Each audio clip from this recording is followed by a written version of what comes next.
We'll start with the Pledge of Allegiance and ask Steve Bailey for opening prayer. I pledge allegiance to the flag of the United States of America and to the republic for which it stands, one nation, under God, indivisible, with liberty and justice for all.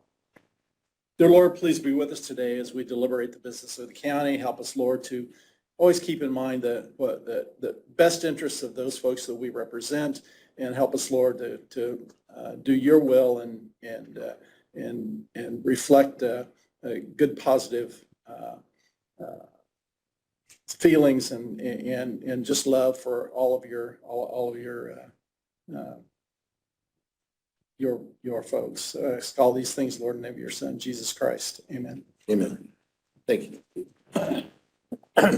All right, I wasn't here for the last meeting, so did you guys take a look at the minutes? Did make a Okay. motion to approve? Second.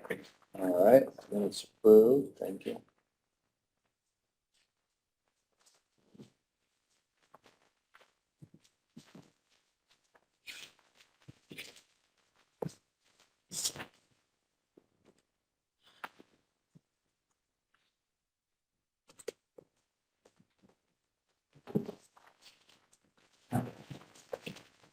Okay, Tony, what do you have for us today? First thing I have is the Allied weekly health insurance claims. And those are in the amount of $71,101.78. So again, we got this one. Medical, it really makes me have to get my eyes. Need a magnifying glass? Here's the medical amount. I can't read those numbers, they're too small. I don't know why Medical they're is sending them. $23,403.71. Pharmacy is the RX, I'm at 47, $698.07. okay. They can't send a full page, it's like, I think that's the first time we did a duet. Remember? hey, it might be. We can do that from now on.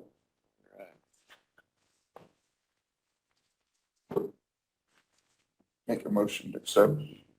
Second. All right, motion carries. Pay claims as presented. Okay. And then, I spoke to Mark before the meeting. Since the July 5th meeting was canceled, I spoke to Mark about, how we could go ahead and get the claims paid since there's credit card payments in there for next week. And Mark said that if you pre-authorize that, we're okay. Is that correct, Mark? Just need to pre-authorize the payment of claims and the payment of payroll and the payment of the credit card payments. You'll still get it. We'll still see it. You'll still see it via email. Make a motion to approve? Second. All right, motion carries to Is that pre-approved claims. for accounts payable and payroll? Right. Yes. Okay. And I think the only other thing, as some of you are aware, some may not be, I don't know. I believe it's starting July 1st of 2025. Public meetings have to be live streamed. Right now, they're just recorded and put out on YouTube by our IT department. Ethan would like, at some point before then, in the near future, he would like to practice that and have one live stream just so that he can make sure what he needs to do to make that functional. My understanding of that law is any public meeting that is held in here will have to be live streamed. That was the understanding I had on the law. But we have until July of 2025 to worry more about that. He just wants to know if you guys are okay with him kind of testing that at one of the upcoming meetings. So. That is all that I have. All right, thank you, Tony. Okay, Brad? Jason Newsbaum is here today with 4-H Fair, and he was actually scheduled for 10:50. Would it be all right if he came up now? If he behaves Might as well, himself. Yeah, no, I just want to make sure. Oh, gotcha. I understand. So that would, every year Jason comes right or before the 4-H Fair, and he likes to, they ask permission to be able to use our parking lots. And so this year though, we talked and with our new fuel system back there in the back lot where they park a lot of the time, and was also thinking about our stone pile there, I asked him if we could have people that are gonna park there for an extended amount of time, like during the day or overnight, to use our far north lot that is not fenced in. But allow, like Jason, I always give him a key to the gate, and he's really good about opening the gate, closing the gate. And they have like a reefer trailer, a cold trailer, they keep drinks in, that him or somebody with the fair comes over, gets their drinks and goes back, and they can open and close the gate. That way it's not open access. So that's what I presented to Jason. And so, And I'm good with that. Basically, we just put the reefer trailer in there and we're not gonna let the general public in there like we have for the last 3 years, 4 years. So you're okay with that as far as, yeah, yeah, Yes. doing it that way? yeah, we got a big lot out there, beside the other buildings. It's wide open. It's a little further to walk, but there's still plenty of parking there. Okay. Second. All right, very good. Thank you. Yeah, thanks for working that out. Not a problem. Yeah, I do. I appreciate working with Jason. He's done a really good job. They keep an eye on the thing, everything there. They monitor, he's made sure the gates close when it needs to be closed in the evenings and that. He's done a really good job. So thank you. No problem. Thank you. guys. Yeah, very Thank you. good. All right. I have quite a few permits. The first one is for NIPSCO, and that's the only one from them. So on County Road 1100 North, between 200 and 300 West, they're just retiring a gas service. So they'll go out by their main, in our right of way, unhook it, cap it. And I drove up there and there's nothing, I didn't see a problem. There's nothing there in their way, no catch basins, crossover pipes, anything like that. So move. Second. Do you have more of them? Do you want to do them all together? All the rest are from I&M. Oh, gotcha. So I didn't know, maybe do this one, then I'll start Okay. reading all the others off. You're gonna do 2 different ones, one separate, and then the rest of them all together. Yeah, all these are from I&M then. I just need the front page. Yep, of them I'll get later. that to you up there then. You're usually good about that stuff. The next one is on County Road 550 West between 700 South and 800 South. And there, they're just replacing one. Now we get into quite a few poles they're replacing. On County Road 400 West, they're starting south of 400, 710 feet south of 400 North, and then continuing up to 1,100 feet south of 500 North. And I kind of did a brief count. There's about 23 poles there. But there again, they've always done good. When they take the old one out, they put them back in the same spot or, right beside it. Then on County Road 400 North between 4 and 500 West, they're replacing 40 poles. On County Road 500 West, between 300 and 400 North, they're replacing 12 poles. And so this whole project appears to be that they are running 3-phase to a farm out there. So they've got to go that far and do that much work just to get 3-phase there. So yeah, they're replacing a bunch of poles. Motion approved. Second. Okay, motion carries to approve the permits as presented. 4 of them there. Thanks for looking at those. Yeah. Yep. I'm glad they put maps in there with them. We require that. Because we went out and started looking at that and it's like, okay, anyhow.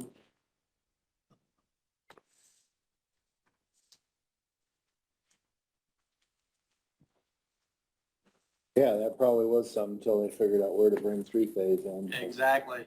Yeah. You see power lines and you don't think about it, but there's not always 3-phase there. Yeah.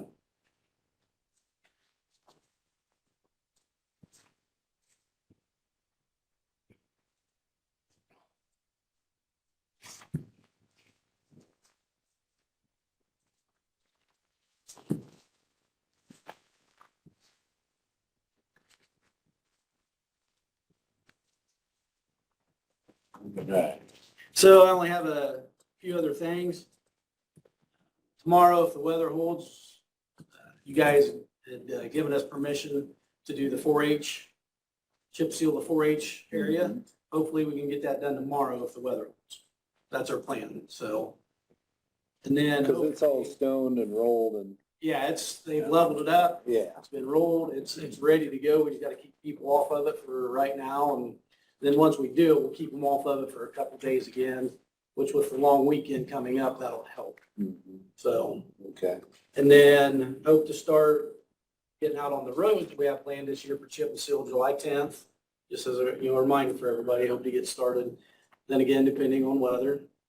And the last thing I have is the dirt loader arrived last Thursday. Cool. So we've got it. I mean, it's a nice machine. The mechanics are starting to just, there's small stuff here and there. They're going over like some belting here and there that helps keep stuff in place. And they're going over it, and we're gonna get her up and running and hopefully get done with chip seal. If it's not pouring rain, we're gonna start berming roads this year. So it'll be a lot nicer than the other one was to control as far as So yeah, real quick, the old keeping a one nice edge. the trucks actually backed into it and pushed it. So where that belt dropped off is basically where it filled the truck. This new one moves and the truck driver's got to keep up. But then I think we're going to be able to fill a whole truck now because of the way it's set up. So yeah, we should be able to get fuller loads. Yeah. So yeah, no, I'm pretty excited about that. We're all ready to go try it, but we'll get her ready and get going this fall. So late summer, fall. All right. So, and that's all I got. All righty. Appreciate it. Thank you. Yep. Stan Rick said he's going 180s at the courthouse building. I just forget him. Oh, okay. So he's not here. He's gonna try to make it before the end of the meeting. Okay. Good. Ed, did you have anything for us? No report today in the spirit of the 43-minute meeting we had last week. All right. Ed's doing his part.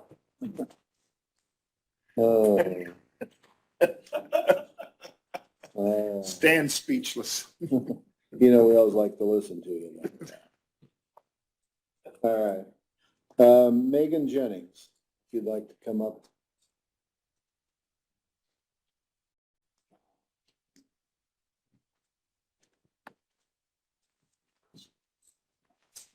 Thank you. Thank you.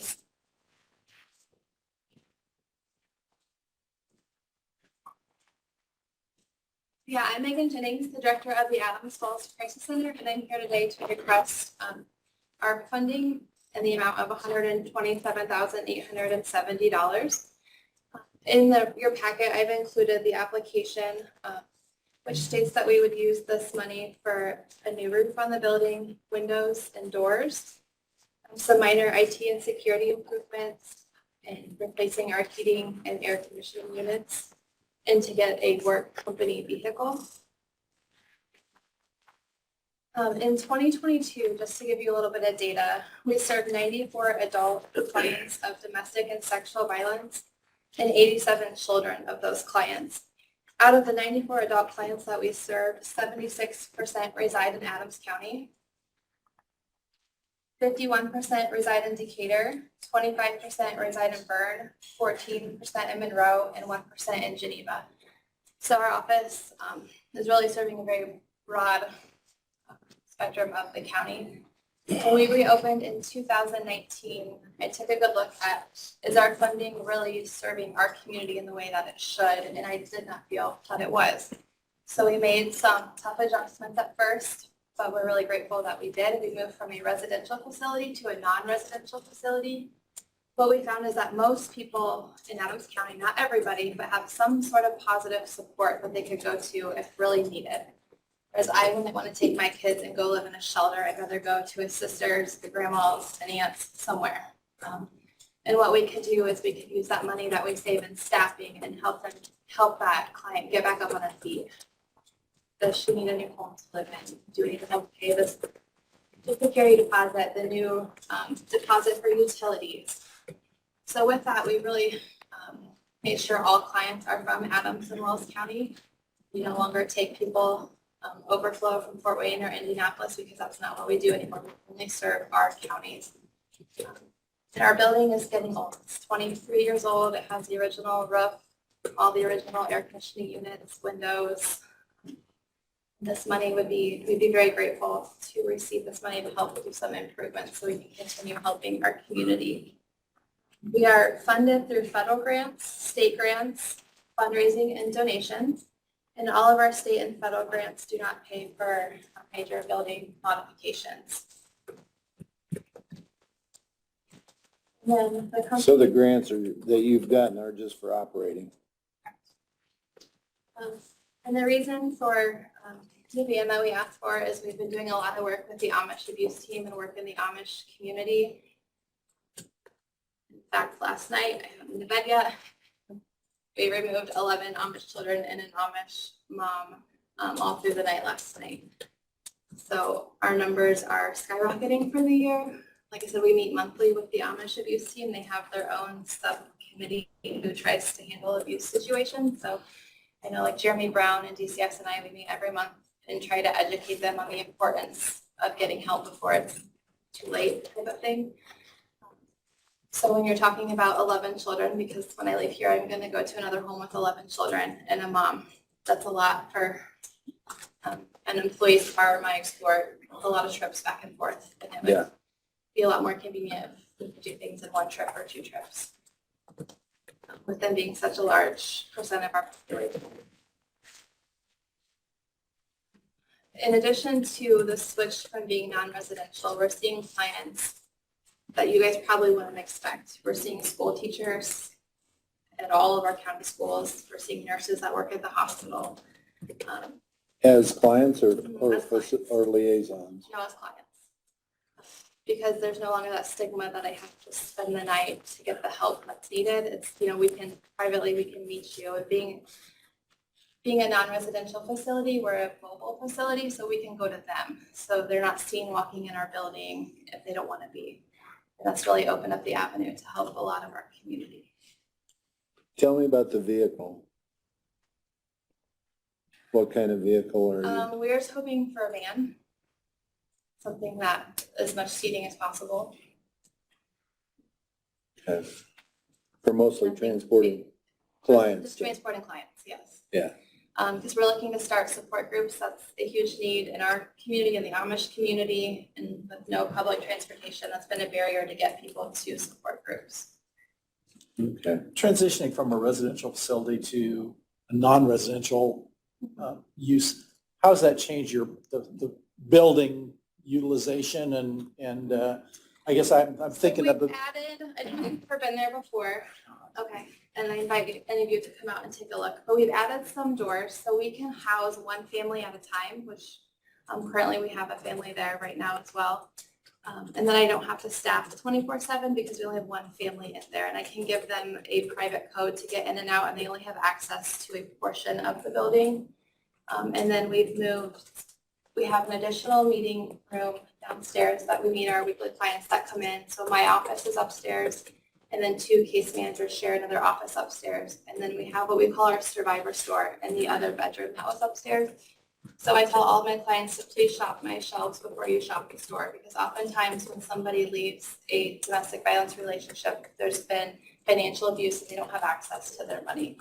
So thanks to the community, we get a lot of donations that come in. So I say, you know, take our toilet paper, take our paper towels, take our laundry detergent, all those things that you don't realize cost so much at the store until you're paying for it starting over. So that one of those rooms is our survivor store. We have a wide variety of clothing, sizes, and all hygiene products that they just come and get as they need. It looks like you may have brought a couple other people here in support, is that? I did not. Okay, I wasn't sure, but I know the The sheriff, mentioned. so if you'd like to speak at all to, I will, but I also need to be transparent. My wife Jody, she's on the board for the shelter, has been involved with the shelter since probably Jody's been here for 20 years. So I have an intimate knowledge of the workings of the shelter. Besides that, though, what they do to help us in law enforcement for all the agencies, unbelievable, because we can call them, say, hey, this is what we got. They will come and they basically take care of the families where we don't have to. Then since she was talking last night, we did jail the husband and charged him with domestic battery on his wife and a 3-year-old child. And she was out there till 1 o'clock in the morning. And my officers were done once the person basically was jailed up and they got the information they need. Then she worked along with DCS and got the family placed and all that, which then frees up my personnel. So they are a huge help to us. The transition from a residential to what they're doing now was kind of driven by the state because they changed how they wanted things done. So they went with it. And they are out and about more. They're in the schools, they're talking to our young kids about dating violence. I mean, it's just a huge presence. And the building was originally built and donated, I believe, by Ralph Biggs. And I think last year, didn't you guys replace one of the heating units? Yes. There's a total of 3. So they're trying to do things as they can get the money. But they need some assistance. It's the first time the shelter's been in front of the boards asking for public money, and I just think it's money very well spent they help everybody. And the Amish help in the last 3 years has just been unbelievable. The Amish has their own task force that she talked about, working with them, and the Amish are coming forward now where before they weren't. But when they do come forward, it's 11 kids. Wow. It's a huge burden. The Amish community takes the families in usually, so it's not putting them in the shelter, not putting them in the hotel. They're not totally taking them out of their living environment. Just think if you move them out into a full English environment, that'd be a traumatic thing for the Amish children. So it's just a great resource for us, and it's a huge resource for our community. And I fully support them receiving the funds for this because it just sustains that building longer, and they'll be in business for many more years to come, I believe. Well, it says a lot about the program that you've been able to sustain through grants and fundraisers. You know, that shows a lot of community support and it shows a need, so. You know, because I think Cooking with a Cause is one of the fundraisers. Correct. So, are you still letting him cook? Yep. Oh, I still compete, buddy. I was right next to you last time. Yeah, and I call for bingo, for purse bingos and other fundraiser, and I do the calling for that. So like I said, I'm fully aware, involved with the organization. But again, it's a tremendous asset to our community to have them because we recently had a mother-daughter that went up to the Y in Fort Wayne. They were scared to death. They were going to go back to their abuser if they couldn't come to our shelter.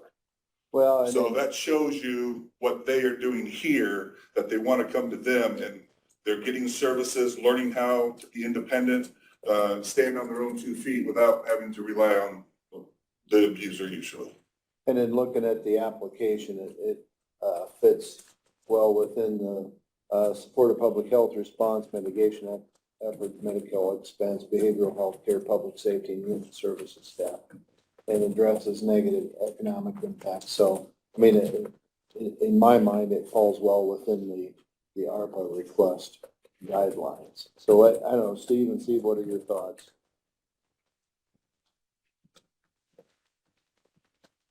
Certainly support what they're trying to do and what the activities that they're doing there, and I'm make a motion to approve. I'll second it. Okay, Thank you. thanks for all you do. Thank you.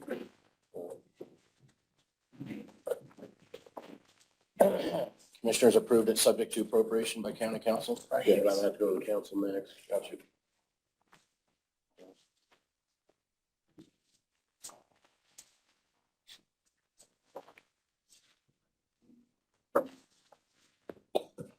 All right. We have another ARPA request to look at from the Oakwood subdivision.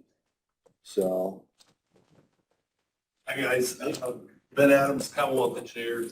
morning. I'm the, Harrison, Commonwealth Engineer. I'm the district engineer for the Regional Sewer District.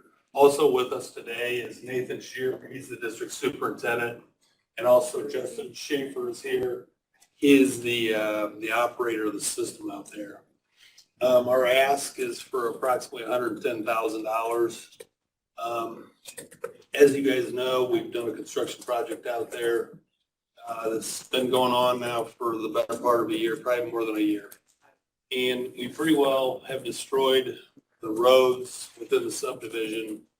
So as a part of at the end of the project, we're going to completely strip out all the existing roads that are there now and replace same with brand new roads, brand new stone aggregate base. There'll be layers of asphalt, there'll be some grading.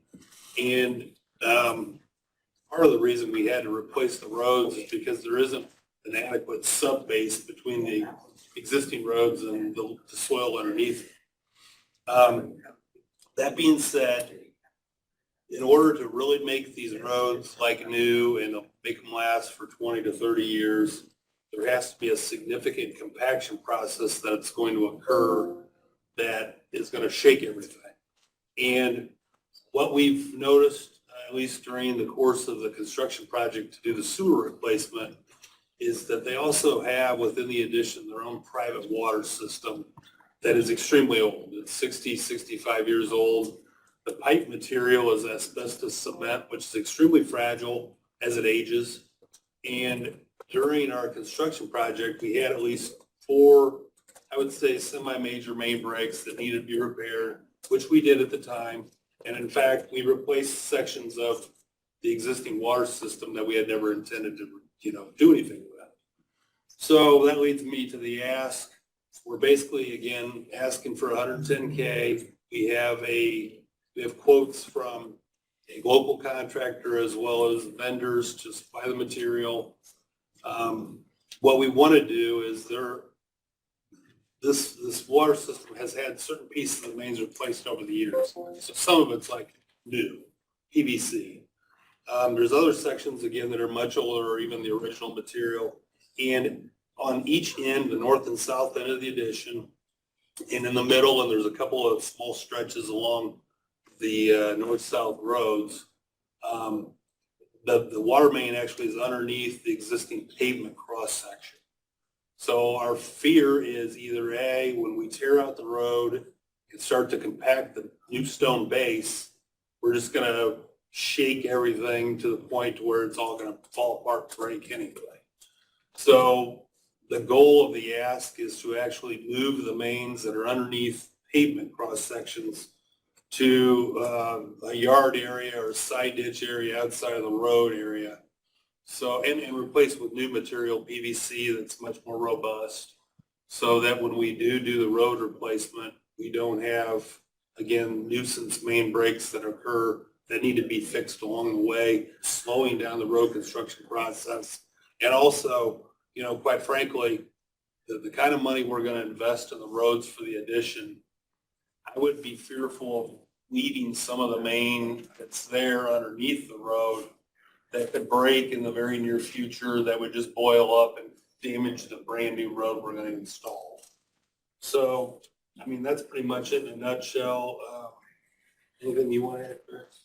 Yes, well, I've been in the utility business for 35 years, and I experienced that vibration with the older main. Typically, if it doesn't break immediately, it's after the asphalt is down and that vibratory roller's put on. Then you got a brand new road that you're tearing up, and the whole intent is to prevent that from happening.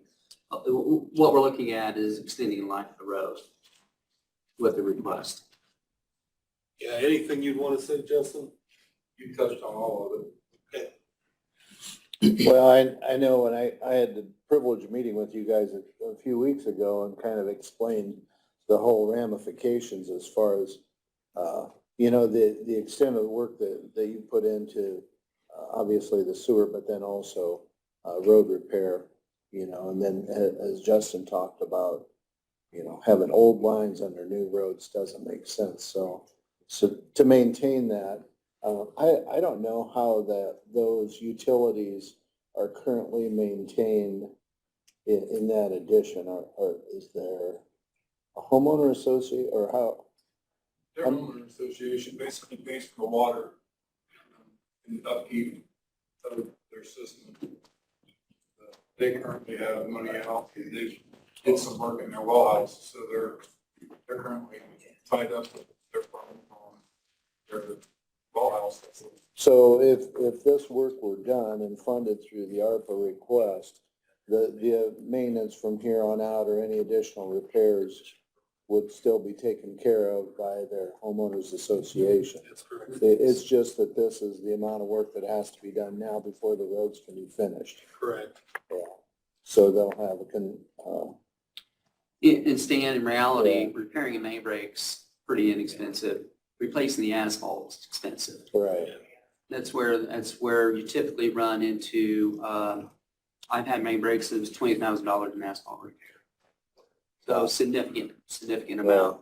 And where you're basically digging down, you're putting a clamp on for $1,000, not a big deal. It's the asphalt repair, and that's what we're concerned about, especially with the fact that we're redoing all the aggregate, we're replacing all the road here, and we want to make sure we're extending the life of that county asset. Well, the county maintains the roads in Oakwood subdivision.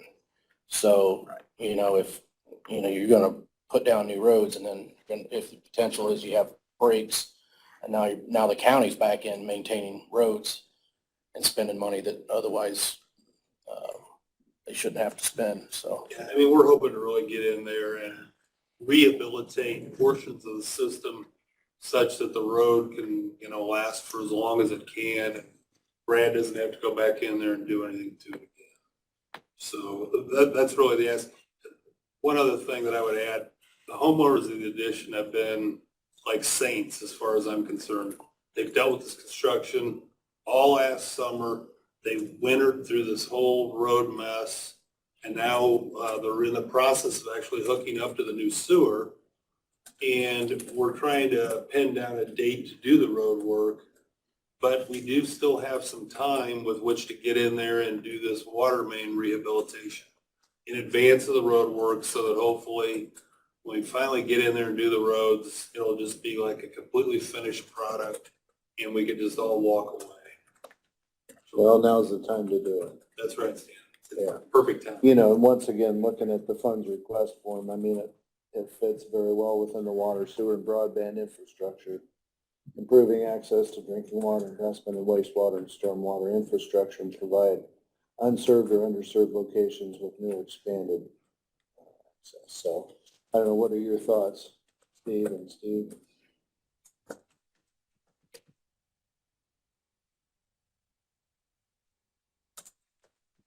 I see that it's probably a good idea to fix that right now. Just unsure about the funds. What do you think, Steve? Yeah, I think that my trying to wrestle it through in my mind, you know, I'm not sure about using our funds to improve a private water system, but, and maybe I defer to Brad here a little bit, if the ask is to protect the investment the county has in the new roads that we're putting in, to me, that colors it differently and makes it a county investment versus a private investment in a private water system. Thoughts on that, Brad? Is that? Yeah, so basically, like they've said, now's the time to do it before the new roads are in. You know, if we wouldn't do something now and main breaks start happening and they have to cut the roads, you guys have all traveled roads. Anytime you gotta cut a road, it will never be right again. Nothing more frustrating to me than putting down a new road and coming back 6 months later and slicing. Last resource of repairing these water lines. I mean, if we deny you the money today, does that mean it's not going to be done? Yeah. That's correct. Yeah, that would be my take on it, Steve. We've literally exhausted every last dime out of our project funding for that project and basically in the road repair. So, I mean, we're way out of our lane in terms of even going down that, you know, to do that work, but there's just no more money left to do the water main either. Well, I think the time to do it is now, and I think it's prudent to do it now. And, you know, like I said, I think it falls within the designation of the ARPA fund, so I guess I would support it, so, but I'll make a motion to approve. Did you have a comment? Yeah, just so you guys understand too, those asbestos lines out there, when Fleming was digging in that gravity line, they weren't even touching them, but just the air exposure to them, they were breaking. So that just kind of tells you how brittle they really are. And I mean, they just have them exposed to the element and boom, we have leaks. More about compaction. If they're not vetted right once they're exposed, they settle and then they break. You make a motion. So I did. I'll second it. This is also subject to council approval. Absolutely. Yeah. But yeah, you've got our support. Thanks for your time. Yeah. Thank you, guys. Yep. Carl, they're down here, yes. Rick's not here, yeah.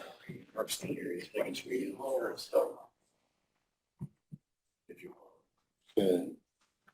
Good. Yeah, that sounds good. We've got some, proposals on. I can kind of insurance. preface this for you a little bit. Okay. At a fairly recent meeting, commissioners discussed,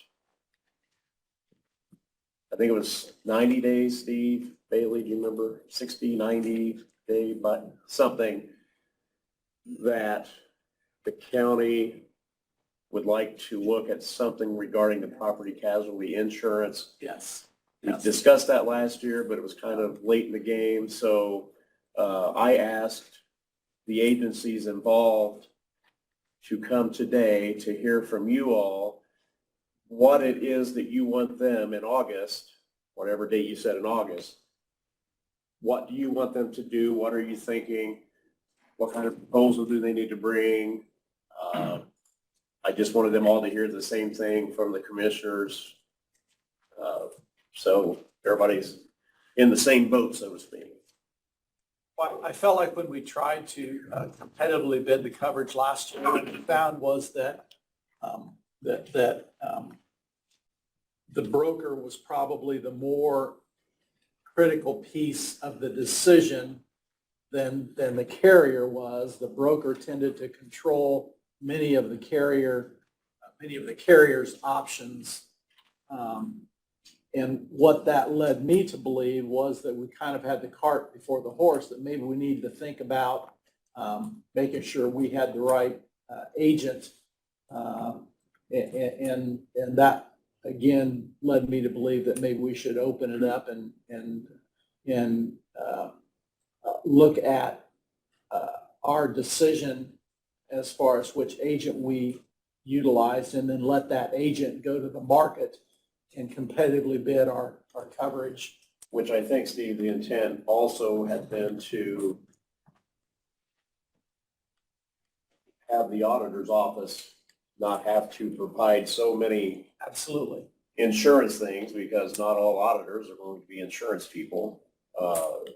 That the firm in the proposals they give in August would be for that firm to be the broker, which would do all of that work and keep the bids coming, and all carriers would be available. And get on a schedule to competitively bid that business, not annually, but periodically, and understand that that's the expectation that the county has, is to regularly go to market and make sure that we have carriers that are aggressively pursuing our business. If the other commissioners don't have anything right now, if any of the insurance agencies out there, I know we have Graber, Bixler, and Hill Group here represented. If you all want to ask the commissioners what it is they expect from you all in August, this would be the avenue to do that. You guys have like a set template of qualifications that you guys want to see listed, or is it just kind of come up with your own, present it at the date you guys determine? My expectation would be that each organization would come in and present to us as you would if you were presenting to new business, and put your best foot forward, so to speak, as far as this is how we would accommodate the needs of the county. This is what we do with other similar organizations. And just, we do not have you know, Effectively, it would be an interview process. right, So you basically want us to kind of present to you like our resume, Yes. what would make us the best agents? That's or correct. agency that's to correct, pursue insurance for the county. right. And not necessarily, bringing carriers to us, but bringing your expertise and your process to us and how that fits into the county, meeting the county needs. What date would you guys like to see it? We would have to set up a date. Sometimes we've had the benefit of, the auditor's office setting up, that date and with a series of times, you know, and so. Depending on if you want it earlier, later, in Yeah. August. I think we just want to make sure that we allow whoever the chosen carrier is time to go to market for us. And I'm not sure we have to go to market again. So if we could do something in July. I would think July or Set early up. August, yeah. So early August. I would think sooner the A better. series of More time. meetings. Yeah. Uh, I don't see really a need to kick the can down the road any. So it'll be one of the Tuesdays, one of the first couple of Tuesdays in August. And I can send you all an email as to what that date's going to be. Or sooner, if, just see how that. I would say, I mean, I don't know what you guys, but I'd say the sooner the better. I mean, We can That way- shoot for the end that of way you July know if you'd rather do that. the end of July, first of August, like, Yeah, that's fine. that would be fine. Maybe the last meeting in July, first one of August, somewhere in there. Did any of you have any more comments or questions or anything, or did Steve lay it out pretty well what he's seeking? I think that's clear. I mean, there's certain time parameter, just a few minutes, 5 minutes, or would you like an hour? How long would you like to present? What, from us for an hour? An hour. Or 5 minutes? Yeah. Or would you need more like 15? What, I'd say 15, 20 15 minutes. to 20 minutes. so if each group would have 15 minutes? Yeah. Okay. So part of it would depend on how many questions you guys would have. Yeah. Okay. Mark, do you have anything to add with this? No, I would say 15, 20 minutes each, and we can send out a, letter requesting the RFPs, just basic format, but I think that's fine. I think each of you know what you need to present. If you do have questions, you can always email me and I'll forward it to the commissioners, unless you happen to have their emails, but no biggie. But I sure appreciate all of you being willing to do this for us and help us choose the best service for the county, for sure.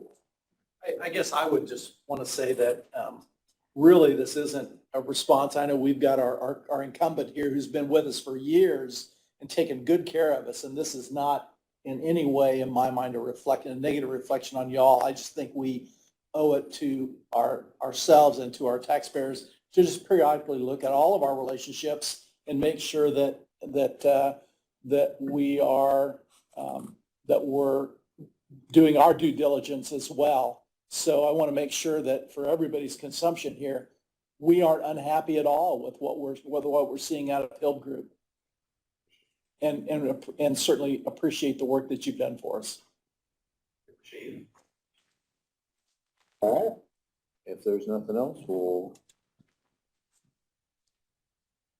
Okay, Mark Wynn's not here yet. I could probably do Carla's for her if you wanted to. Unless Ed wants to do me a favor and get Carla down here early. Marba, her and Holly have some grant. By the time you find them, You're running. Yeah. Shannon, did you have anything for us? Would you be ready to come up and, all right. if he can find them before Mark gets here, we can do that. Before Mark. Thank you all. Thanks, everybody. Thank you.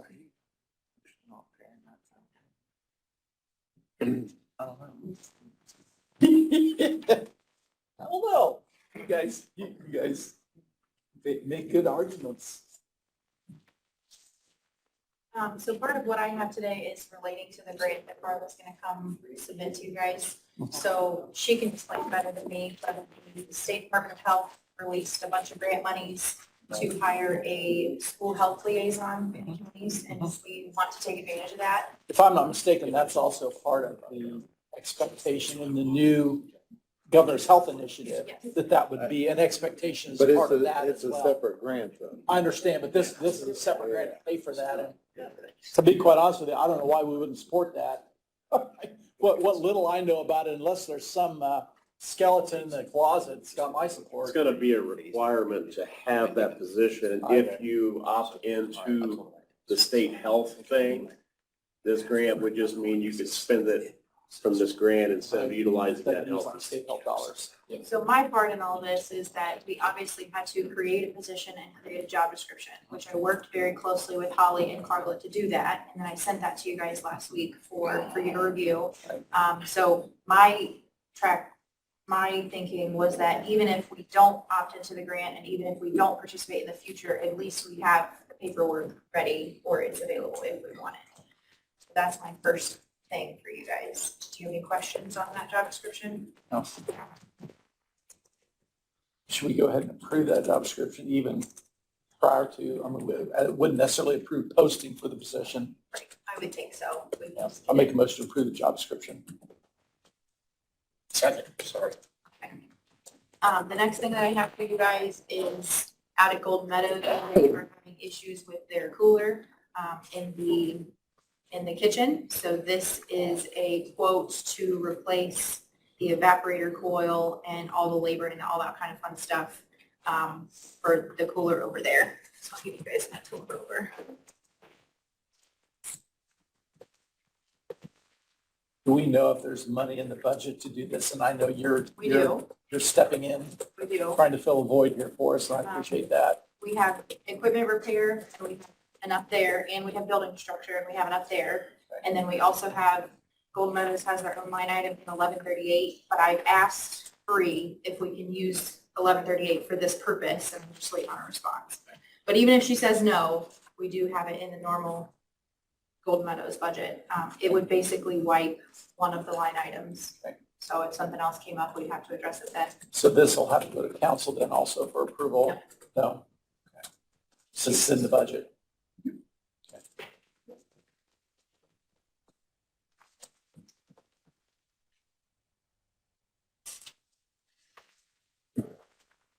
And we recently had to have that Freon recharged out there. Yes. Can you refresh my memory how much we paid to do that?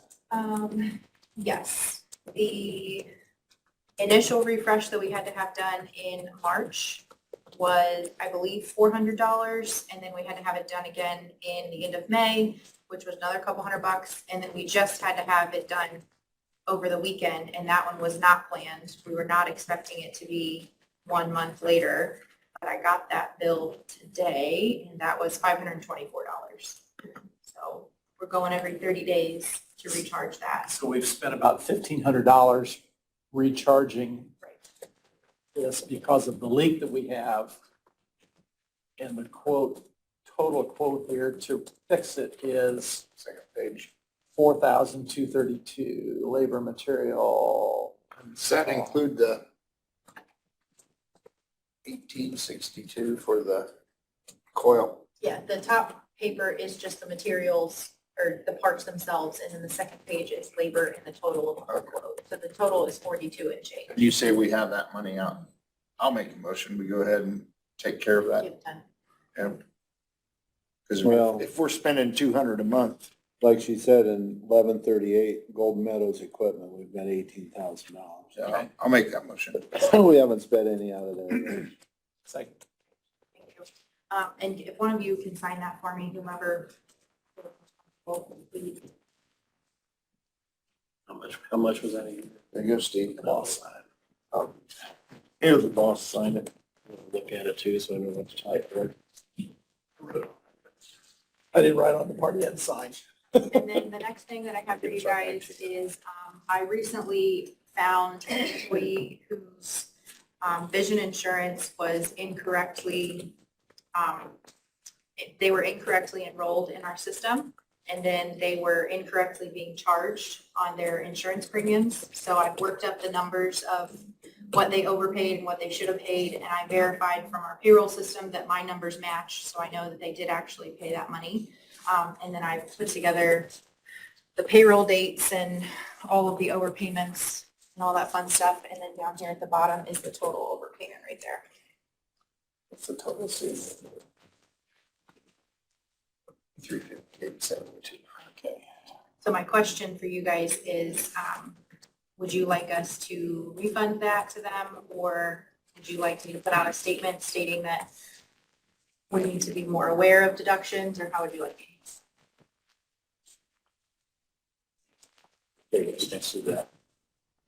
Oh, yeah. Is that back?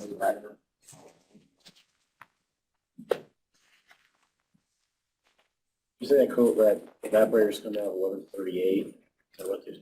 They didn't say that. They can- I guess I would recommend taking it out of 1138, line item 49000. I'll write it on. I think there's to me, there's just, I could go either way on this. I think there is a responsibility for each employee to know what their deductions are and to know what their insurance options are, select the appropriate insurance option, and when their circumstances change, to change insurance options.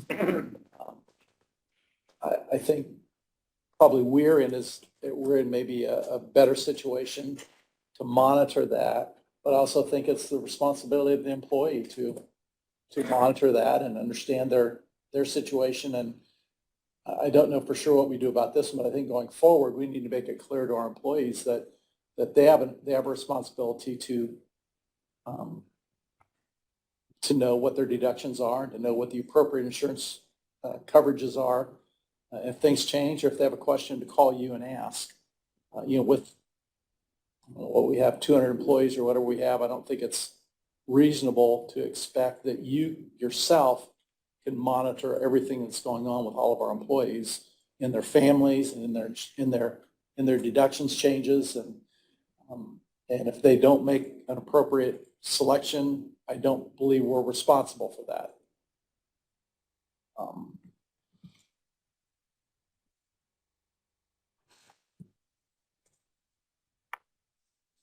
I feel that if the employee notified HR at the time and they didn't see a change in their deductions, the following month, they would have said something again. So I feel like it comes back to the responsibility of the employee to manage their wages. All right, I will let them know. That's all I have. Thanks. Thanks for looking into that, Shannon. You want this here? Yes, please. Thank you. Carla did walk into it. So Jessica's working too. Carla, we did talk a little bit about the job description for the school liaison official. So do you want to talk to that as far as the grant approval? I'm not sure what you talked about, but, They just talked about the school liaison. You got Shannon wrote up We, the job we, description for it. we approved the job description.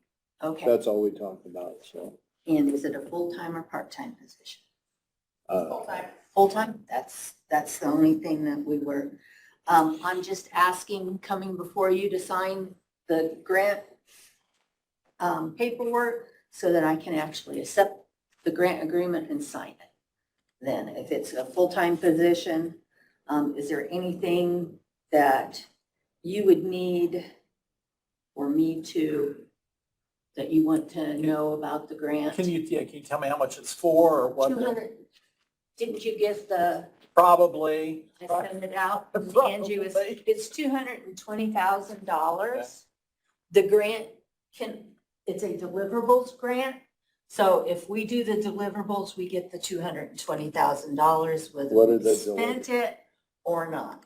What are the deliverables?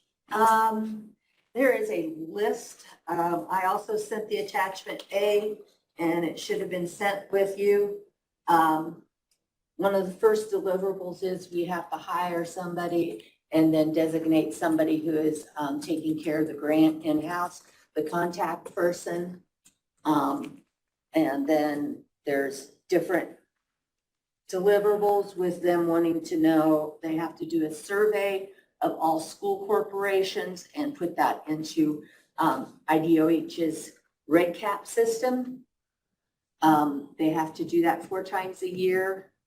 And then they have to, they have to do that the first time, and then the other 3 times a year, they have to do a progress report.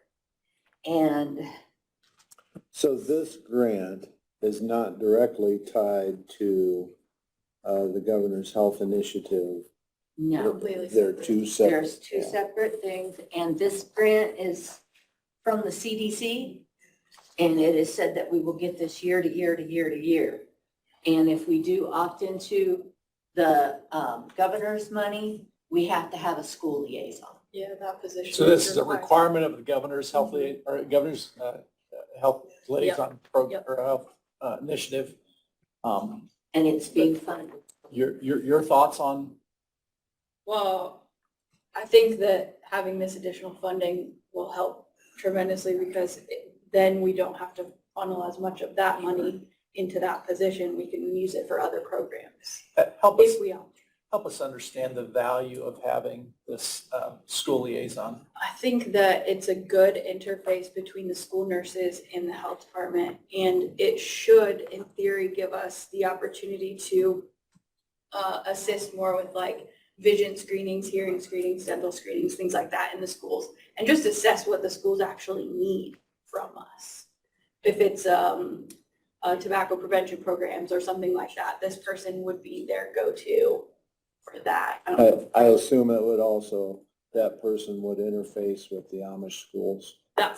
We're trying to figure out if there's a way to interface, if they're all considered one school district, or if we would have individual boards for each individual school. We haven't figured that out yet. We're still trying to work with them and see if there's one group of representatives for all, or if they each have their own individual representative. And Noble County had a part-time person the first 2 years and had not been able to get to their Amish people because they just didn't have the time. They were working with 3 private schools and 4 school corporations. So they went ahead and put the full-time person on so that person could have the ability to, and they only have 10 Amish schools and we have 47. Yeah. So that's where we can apply some of the time. So. How are we space-wise? Where's that person's office? The clinic has a couple of spots that the person could be. As far Because as, you guys are getting I'm tight. imagining they will give them my place because they're a full-time person in my office and I can use one of the other spaces. Or there's another space in steeply so it don't. and We can set you out in the hallway. Yeah, you can set me in the hallway. I can go work in the trailer. if we do opt in, then we're looking at potential other places to move the department to that has more space. Okay, I'll make a motion. Second. all right. Okay. Thanks. Stan needs to sign that piece of paper. He's got it. He's got it.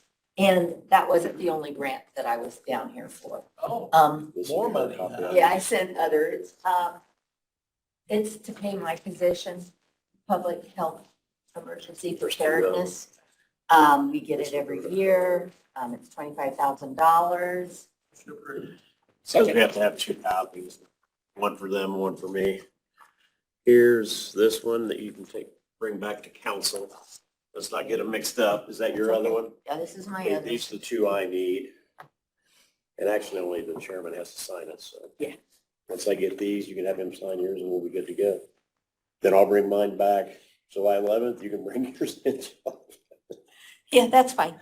I've got them on clipboard so that I knew where they were and I had a whole bunch of information here. Got what I You need. guys wanted to. Have Stan sign your other one there. Okay. There, we just go before cancel.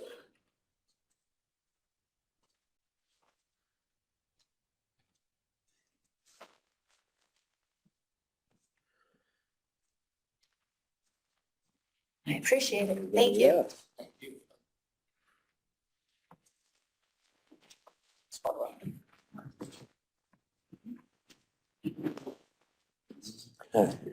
Yes.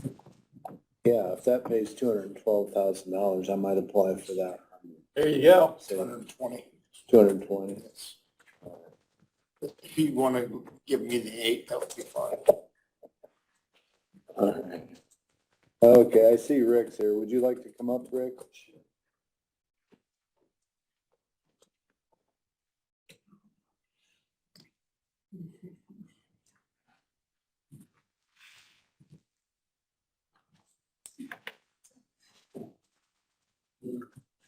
Uh-oh, he's got a whole page full. Should we reach out to Mark and tell him we're running ahead of time so we can look at these subdivisions? Yeah, we can. He's scheduled. He's not scheduled 11:45, 11:45. unless Rick has like a lot of talking he needs to do. I don't think he has that much. Building and planning's extension on that phone, Mark. I have a, excuse me, I have a date, a week of date for the roof, 8/21. I don't think so. Um, I'll just call up there. I'll look at him. He had mentioned in his They might have to email call that him, might even be in. either 7/5 or 7/12, they would like to place materials up on the roof. And the reason why is if something would cancel out or something, they may be able to come sooner. So 8/21 is our start date. And everything's done up there that needed to be done prior to the roof. All but, I think there's a dish or something up there that we may have to move, but yeah. Pretty much it is. I was, obviously not here on time and, or when my slot was. I'm having the boilers upgraded. There's 2 over in Circuit Court. I'm getting them upgraded to code. There's nothing wrong with them. Hopefully before our inspection. And the same thing I'll be doing in Superior Court too. So, I forget what changed. Didn't something change on that code that we had that? it was lumen switches, it was egress buttons. Yeah. I mean, nothing, it has, the boilers are functioning fine, it had nothing to do, it's just some new rules. Yeah. Anyway, that was one. This work was kind of already scheduled. I want to give you an update on that room 125. The doors are in, the jams are in.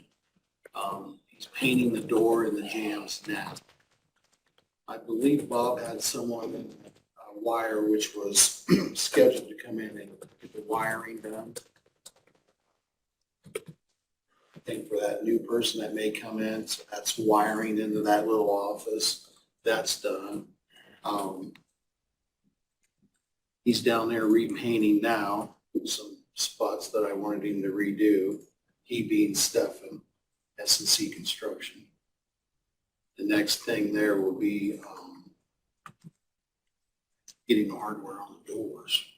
So we're getting very close. I was gonna say, that'd be nice to have that room finished. Yeah. There's Yeah. a transaction where the wall was built, where they cut the carpet out, where the door is.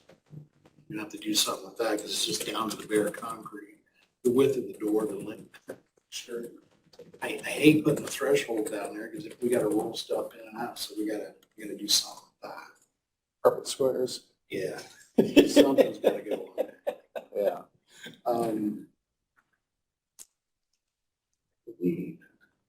The elevator this morning, probably about 5:45, at Circuit Court.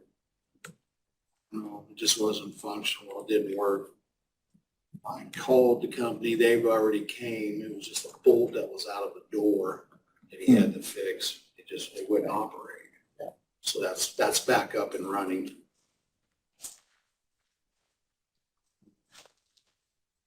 Also, one of the little things going on, but yeah, that's what's going on. Sounds like you got They're all everything under good. control. One of the things that we talked about the last time when we wanted to fund the continuation of the project down there as far as the power room, the generator, and we were kind of getting an intermixing of funds, kind of a project creep. Yeah. And so one of the things that I asked, Mike and Rick to kind of organize those claims as far as what claims came against the generator, what claims came against the WebEx project. And hopefully, you know, when we present, because I don't know if we're gonna have another meeting before the next council meeting. So when that's presented, hopefully we'll be able to show exactly what's been spent where and, you know, just have a very clear, ledger of what's come out of each of those appropriations. So, and then also, we talked about estimating any additional costs to finish the power room, and so it just kind of got muddled together. And so, I think what we're doing is very appropriate, it's just not clear. Yeah. So, you know, hopefully we'll be able to. Since we've talked, I've kind of come up with a ledger, a spreadsheet of everything that hopefully that you've requested. Yeah, just kind of so it's I clear will what, email that to you guys. I'm just kind of looking, making sure fine tuned. yeah, What it will represent is, we're back to 2022, the vendors that we used, unpaid, paid things, the dates, invoice numbers, so forth, and then that tally of numbers, what have we spent, what I project, Yeah. what we see. So, and I know Mike has done some things too, so I Good. of course, so. you know, just like say, take for example, the WebEx appropriation. Yep. You know, because I know we've had some claims come out of there that we had to do for that room and stuff. You know, and then we can just kind of see. Good. you. Exactly. And I think that's not to say it was inappropriate, it's just like you said, when you're talking generator appropriation, but yet we're using some of that for the power room, you know, then it kind of crosses over a little bit, so. I think the picture, you know, when you look at it, a painting of what we said all along, you know, we were taking things out of 1138 because we didn't have access to 1140 and when this all, so the picture's kind of getting painted on this ledger, on this paper. Good. Yeah. Good. Well, and I think that'll, And I'm sure council will as well. that'll, I think council will appreciate I that. just felt like we have- We'll appreciate having all those things clarified, and so, good. Thanks for doing that. Yep. Yeah. Because you've got a lot going on. Yeah. Anything else, gentlemen? Thanks for all you do for us. Oh, Yeah. thank you. All right. Very good.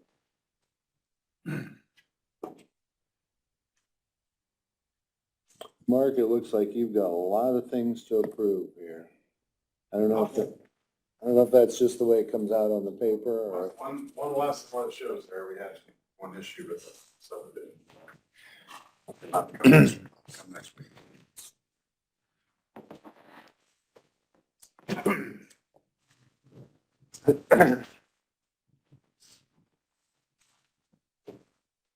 Subdivision's out of the way.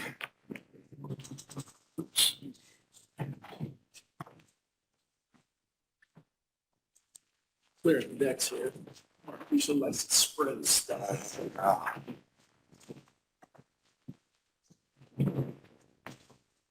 So.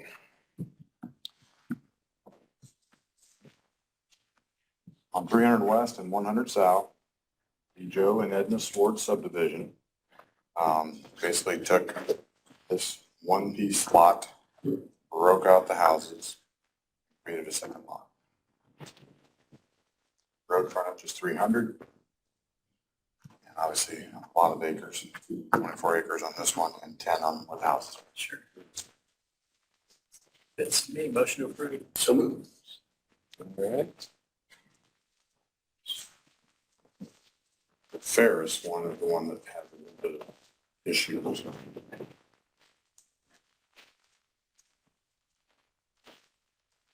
That will be next week.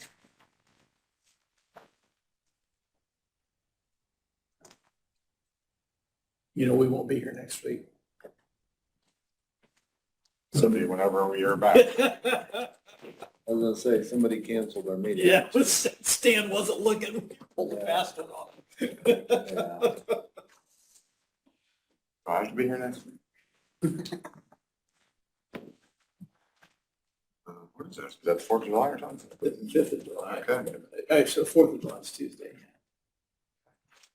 So you don't have to be here. I don't even pay attention. I just work. Get up, sleep and work and go again. All right. I don't really like how this one is exactly, but anyway. We have this singular piece. It is now this piece, which is 3.6 acres. The minimum was 2, right? Yes, sir. Yeah. And lot 2, which gets there by this easement. And lot 1, which is the remainder that has this house on it. So, long and skinny seems pretty worthless, but it does fit the criteria for setbacks and acreage and road frontage. Has Plan Commission looked at that? Plan Commission, no, the design committee. Design. These all go through design unless they're major. So moved. Second. Are we allowed to deny because it's a stupid idea? Be a lot of things we'd have to deny then, wouldn't there? No, No. not legally, huh? No. Undefensible. The only issue we have with that other one is they drew the line at 90-foot setback on Ferris's. It needs to be 150 because it was on the highway. That did not get caught. So we put it on the schedule. And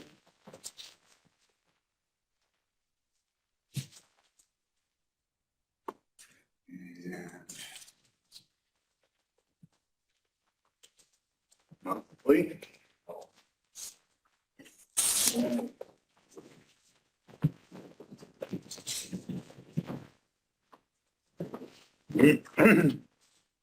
Worse, it's that time of year.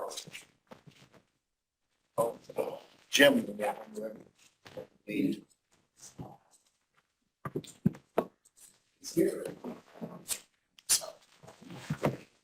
Thank you. Thank you.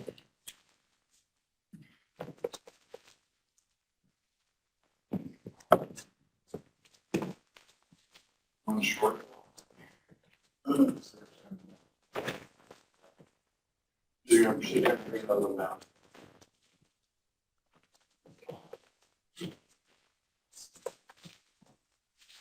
So with the monthly report, see, it's still a strong year. We're 5 less this month than last year, 47 instead of 52, but still 48 more this year than the same time last year. Which keeps us on with it. I think I averaged 14 or 15 inspections per day last week. It's nice and sunny. That's just driving all day.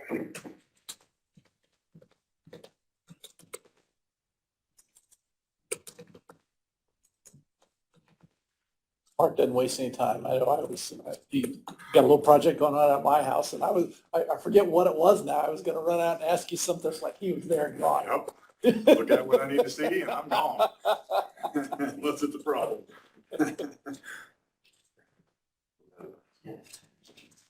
I probably had some stupid question. I don't even know what it was now.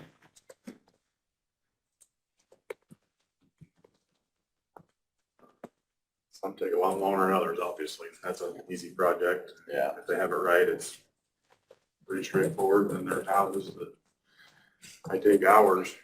There's a Joe or John Klinger job that we did. That I had to go there 3 different days.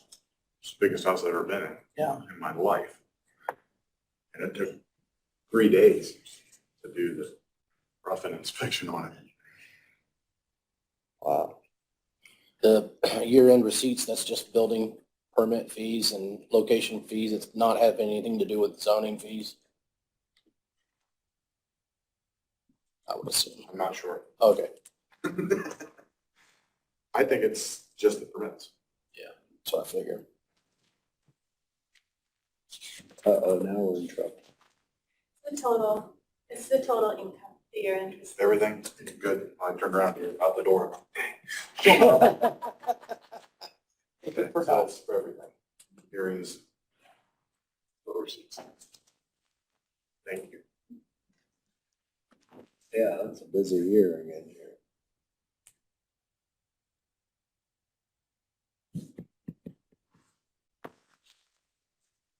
Good. Take motion to accept this report? Second. All right, accept in the record. All right. Thank you, sir.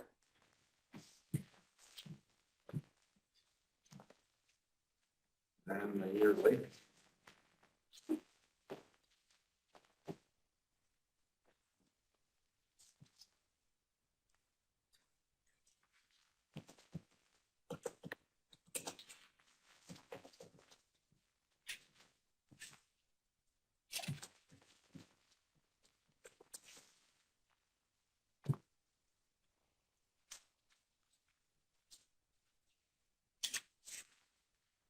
Just to kind of keep that total on the bottom of everything that happened last year, there isn't a whole lot to really see in this one.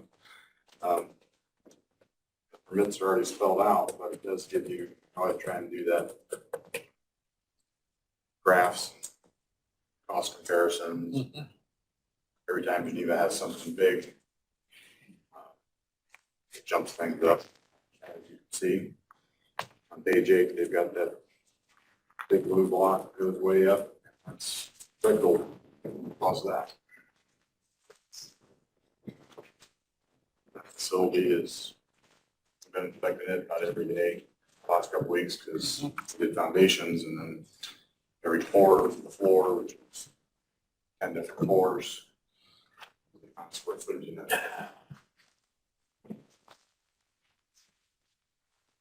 That thing should be completed in not too short order. They had sprinkler systems up, they had electric in, concrete's done, board now and floor. Seen a lot of things going up since I've been having to take the detour around 27 because of the, you get caught at that light at that bridge, man, that takes a while. I heard once in a while in the last a week or so, I forgot. And I'm like, I've gone on both sides and I see several things under construction. When are they gonna work on that road out there, Brad, do you know? On county line, 1200 south. Oh, no, I don't know. I don't know how close they are to being done. They're Oh, probably. he said they were getting close to being done, aren't That's they? why they're waiting until they're done with that, I assume, so that way there's not a lot of traffic. I mean, when I said close to that big of a project, they're still, they're moving fast, but I would think they're still a month or two out.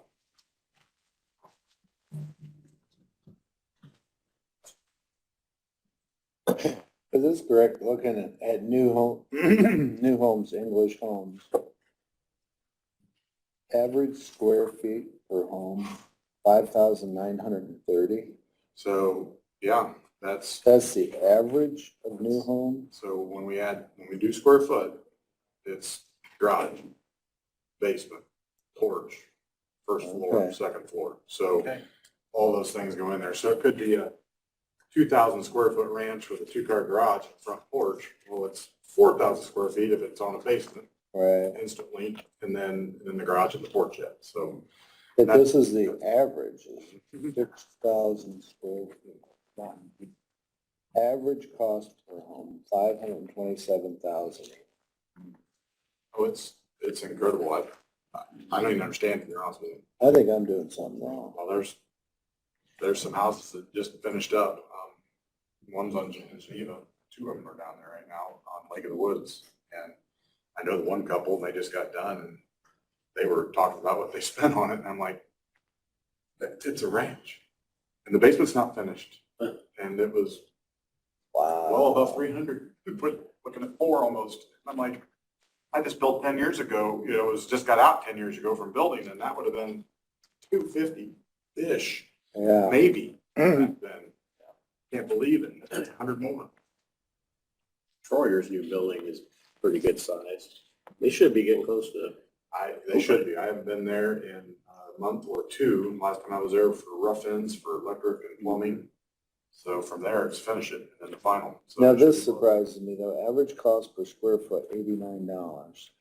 I thought that would be higher than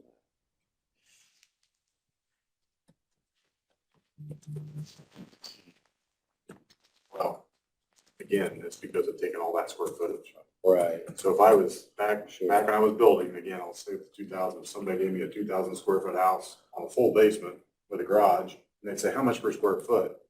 And they're asking the builder, I would take 2,000, period, and divide that by the number, Right. which would have been 120 or 30 back then. But because we're using that full square footage, it lessens the number per square foot. Sure. That's why it looks a little bit heavy on one end and light on the other. Yeah. It's interesting, solar service was over $1 million. Was that one particular company or several, or it's one of those companies not around anymore? Correct. What page is that on? Home Solar and Pink Solar, when they changed their name, after they got sued too many times, and then Pink now is dead. It's on page 6. What was the original name of that? Home Solar. Home Solar, I think. Power Home Solar, Something like that. out by Used to have industrial. Commercials, on Yeah. television. I think it was out in industrial park. They even put an office out here, yeah, industrial. That's why we don't see the commercial anymore, huh? It's not exist. Well, I'm dealing with a separate solar one right now. It's called Midland Solar. They're doing the exact same thing. Got them up and running, and then can't get a hold of them anymore. Phone numbers on the website are disconnected. So the gentleman's got a $65,000 solar set up, sitting on his house, not giving him power. Fortunately, that's,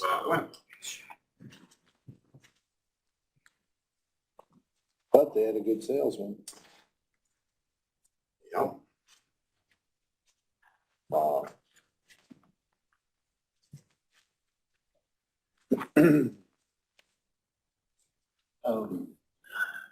Kind of getting away from this report a little bit, I guess, and back to the Plan Commission. I don't know if you got time to talk about that a little bit. One of the things that's been brought up over the last couple of years was any kind of an update on our Adams County Comprehensive Land Use Plan. What's your thoughts on that? Is that something we should address? I know when I was on economic development, we talked about it. I know Steve sits there now. He's brought it up. I don't know if that's something. It was talked about when you were still on there. Yeah. And it has not been updated in a long time, I know that. And I mean, I wouldn't know how to begin to address that, whether it would be, have a company, have a specific committee look at it, have an. If I were to, I think it should be a committee, because I don't think it's a company. I mean, a company might straighten up and, that's actually, I think we could do it ourselves. Maybe a company straightens out the sections, columns, A's, B's, and 1s and 2s, but as far as how it reads, I would think it'd be, a number of you guys and council and plan commission meeting at times to look it over and then get to a point where it gets brought to, that would be plan commission first and then brought to these guys. Yeah, I don't know. I know LaGrange County right now is doing a countywide unified development ordinance. And so they're holding meetings and going through and revamping everything. And I think that's also in connection with their comprehensive plan. So they've got a consultant hired and they're having meetings and they're making changes to all their zoning classifications. And so looking at, ag, commercial, residential, up there, they've got a lake zone. So, I mean, they're looking at all those things. And Got some different weird things going on. What's your thoughts? Is that something that we need to put on? maybe, I mean, I know there's a few counties that are doing that. I guess let me ask you this. Do you feel like there are things in our comprehensive land use plan that are not appropriate? Well, I think it's outdated. It's definitely outdated as far as, I mean, how many years it's been since we touched it. There's a lot of things that still make sense. But yes, it should still evolve as whatever changes have happened in our county in the last 30 years. You might say, well, maybe this shouldn't say that. So it might not be big changes. It might be that you read 30 pages and 28 of them are all great. And then there's 2 that you're like, this line or that line, or just a measurement, you know. I think that should be different than that. Might be fairly simple, to a point. Well, maybe at your next plan commission meeting, if you would be willing to get some thoughts on what that board is thinking. Sure. You know, and even if there's initially just a review committee, you know, just to look at the plan that we have. Redline it. Yeah, There's something that- yeah. I agree. Because we looked at it back when we talked about the solar and all of that big deal. And that's what helped guide us. And that's what's semi-weird. And I know you know this because we were told this by our attorney, that it's a guide to help plan commission, commissioners, council think about how the county should be going, but yet it doesn't have any teeth in it. Doesn't mean that you have to do this or have to do that. It's literally just something to help people. It's a vision. How they should think. It's a vision. Right. Yeah. Right. It's not like actually an ordinance that, you know, I have to go, somebody says, I want to build this thing, and I go, wait a minute. You can only do this and this and that, and there's your setback. It doesn't have anything like that. It's just a guide. Well, and I think we need that vision. I think we need that foresight to what, you know, is gonna be best for Adams County residents and moving forward, how we wanna move forward. I know economic development has a very strong business interest, you know, but a part of our business interest obviously is agriculture. So, you know, I'm confident, you know, as we need more residential, as we've just approved these plats, we need more and more residential. So, you know, there's a lot of things to consider Even the sewer districts that didn't ever exist. Sure. Go back then. I have had somebody ask me about I want to think it was 30 some acres that's not beside a town, because it suggests in our development that you should, you know, be growing out of a town, but there's now a 30 some acre plot that is on 700 South, which has sewage.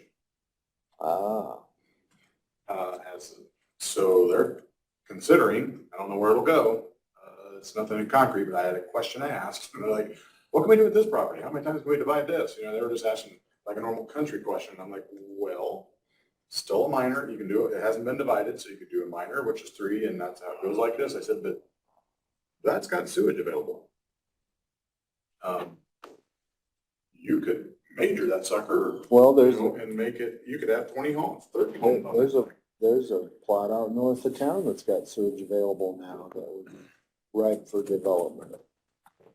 And I think if we had a vision, we could help sewer district envision where those next expansions would go to support that vision versus just haphazardly, oh, it's on 700. Well, maybe 700 wasn't the right place to run that line. Maybe it should have been.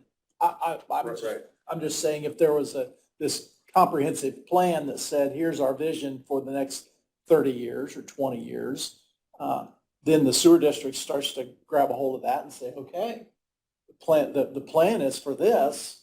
And if we're going to go out and sewer this particular aspect of Adams County, we just run down this route, we'll actually augment that vision. So you're right, Stan. That's something that I really think that we need to revisit. And if you could begin to have that conversation with your team, I think that would be helpful. Another question I had, I know I had asked Michelle to talk to you about her building. I don't know if she has yet or not. She sent me an email. I responded to her. I don't know if I got a response back yet. Okay. So, I didn't see one, let's just put it that way. Because I know we're busy working on, or I should say Clayton's busy working on an agreement for that property, and so, you know, we'll be I'll reach out. pretty anxious to get that up for her, so. Very good. I'll ask you real quick, one of the questions I asked her, and I'm looking at it, you know, everybody wants as economical as possible. I'm not sure I'm sold on a pole barn system there, but, the doors were 12-foot high, 10-foot wide. What do they drive that needs to be a 12-foot door? Well, I don't know that they have to be, that's why, I mean, I don't think she has a real comprehensive knowledge of building a building. So that's where you come in. Well, I was estimating making a 10-foot tall building with 8-foot doors and 10-foot, 10 by 8s. Yeah, I don't think we're gonna use it for RV storage. I didn't think so. Yeah. And so that would save, it's a big difference, for those doors. But I think the big thing will be 8 vehicles. It needs to be controlled temperature, whether it's 50 degrees or whatever. And it needs to have a small, office / break room. It'll be easy. So, Yeah, and I mean, you could have a bigger door maybe on the gable end if you had to Yeah, have bigger access. But it Those seems- fans that she's, I just like are to a little look at, bit I like to bigger, look at aren't they? one of them and see Yeah. how. 12's big, 12 is semi. yeah. Yeah, I think 10's gonna cover most of what you need. And if I you mean, got- our ambulance bay doors were 10 by 10. So I just don't know how big some of those biggest ones Yeah. are. That was my first question I asked. And I'll have to look, I don't think she responded, but I will admit I have not hardly been in the office. Most of what I'm seeing is on my emails on my phone, which isn't as handy. But I don't think I got a response yet, but I'll double check. Once I know some things and figure out those sizes, then I can maybe help her design it, get it the way she wants it. Even with 10-foot doors, we had an awful lot of bent J channel down at the bottom. Well, these buildings do show, that initial print did show pipe bollards. Yeah. Oh. And they were on the outside and the inside. I Oh, don't usually see really? them on the inside. They show them on both sides, so. But I think you're right. You know, the times when I would estimate buildings, pole building versus stick building, they typically came out framing wise and finish wise the same. It was the concrete that was the difference. And when I you have don't know what your experience was. it is, and again, if it's on foundation, it's forever, Yeah. poles are not. And then you could say, we'll get the concrete, permacolumns, but then the price goes up. And when it's overhead doors, you're putting two, between every door. So that gets, I can tell you right now, I know that is not the most economical way to go. It's just not. And it's not the better building. So even if it's a squeak less, $5,000 or something really low, less than $5,000, I would always say foundation. Always good with stick building. Done. Yeah. And it would save. And again, if it can get shorter, it's going to help too. That's a big deal. Yeah. Yeah. 10-foot studs are standard studs. So if 8-foot doors works for almost everything, you maybe go on a gable end for a taller door, which you could do. You don't need a header. Maybe that's the way to go. Yeah. Well, Or it bumps up. I mean, it could be a building that's this level and then 2 bays, the roof just jumps 2 feet. That's not a big deal either.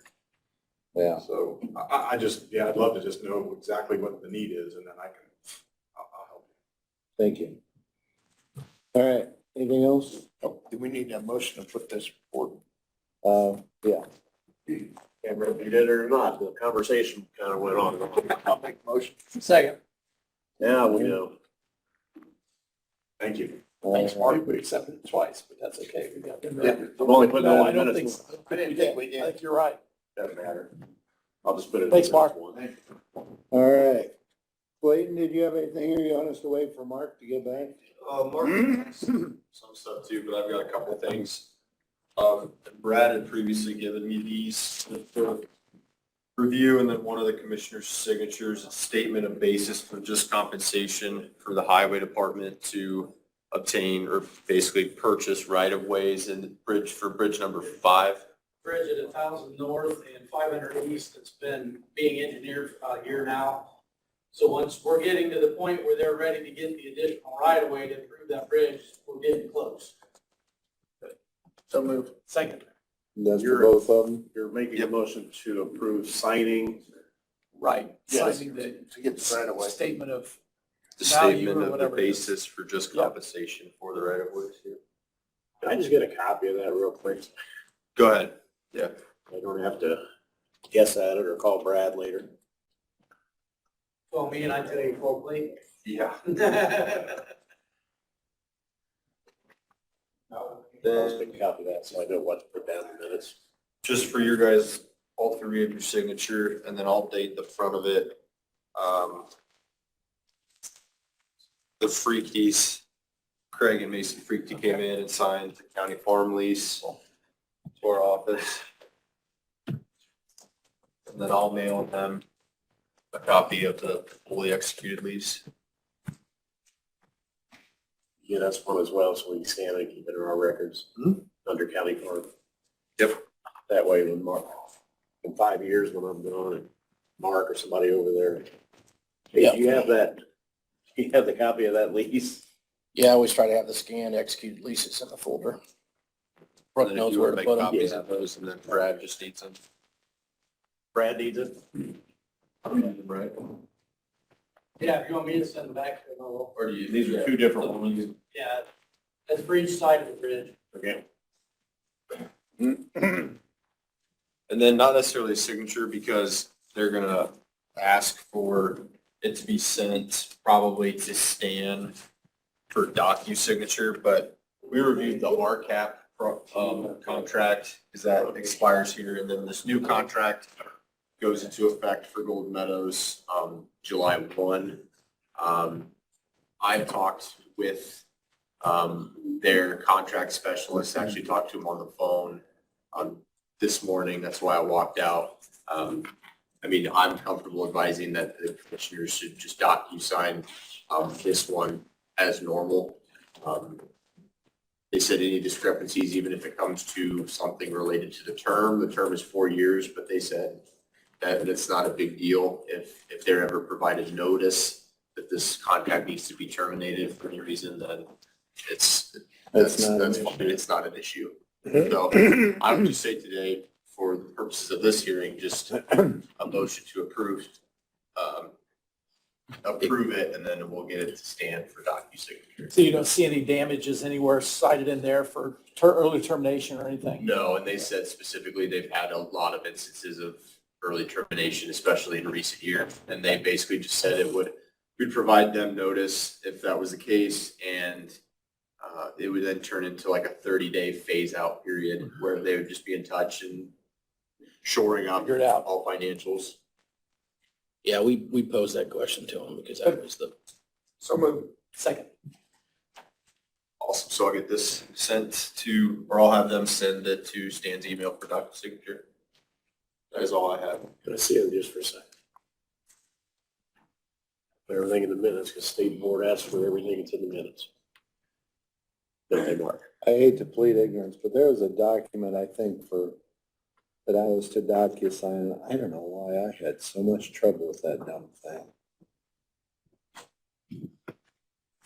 Yeah, sometimes it works well and other times it's. I haven't had any problems with that. Was it somebody for you? Yeah. Yeah. Yeah, 'cause Submit that contract. The same way you just approved, yeah. I think he kind of finally gave up on If it. you just want to say that to him in an email, they approved it today at meeting and Stan will sign it. Here you go. Yeah, Robert Scott at FSSA. Robert. Get a node. Okay. I don't know what it is. And then it wants you to know this device. That might be, spot for it. Okay.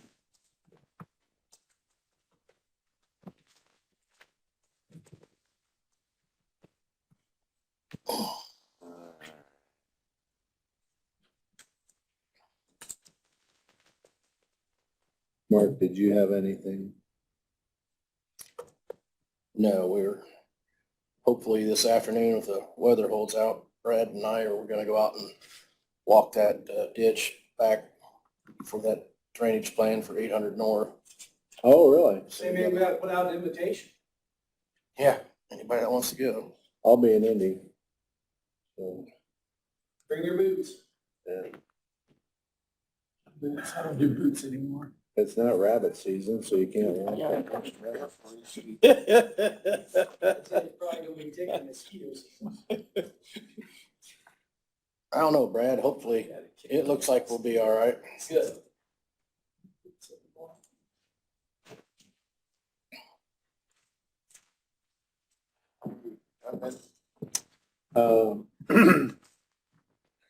I don't think there's anything else that the farm lease. Did you guys do your drainage board? Much. Do we need to? I don't know, what do we do to? Do we have to adopt those new members? I don't know. Because I thought I saw an email that. Yeah, there is, from Mike. We have to adopt those new members of the drainage board that'll be starting here in July. Need to make an appointment. If you've got your people selected, then We you do. just need to make an appointment. Is that something we can do now, or do we need an ordinance? Well, you can make them, if you've got it settled and you spoke to them and they're willing to serve and they're not disqualified, I mean, they can serve, then I think you can have a motion to make that appointment today, and then you can actually sign the appointment form, and then the next thing. from Brooke or Angie? Brooke can get it to you. So, yeah, if you guys would like to. Get that pulled up from Mike, right? Yeah, it's from Mike, right?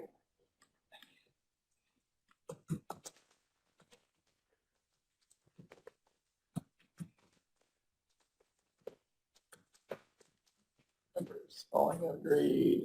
Okay. I have it up here. Oh, you do? Okay.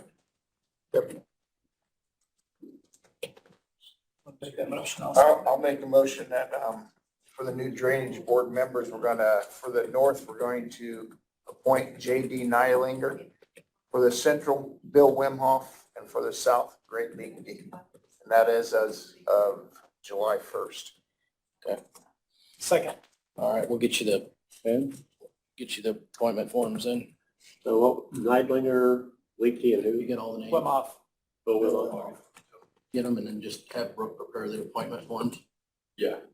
Are those staggered terms? Are they just 1-year terms? We can figure that out. I thought we were gonna go 1, 2, 3, and then they would all be staggered. Okay.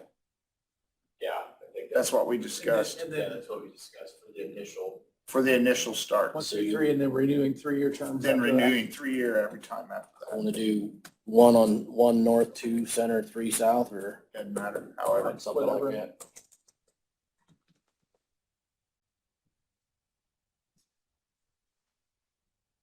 That first meeting will be the 15th, right? Isn't that what he? I talked to Mike. 18th maybe? What's that called? Freeholders. Freeholders. Freeholders. I almost put freeloaders on that. 18th, sorry. Freeholders. First meeting will be the 18th.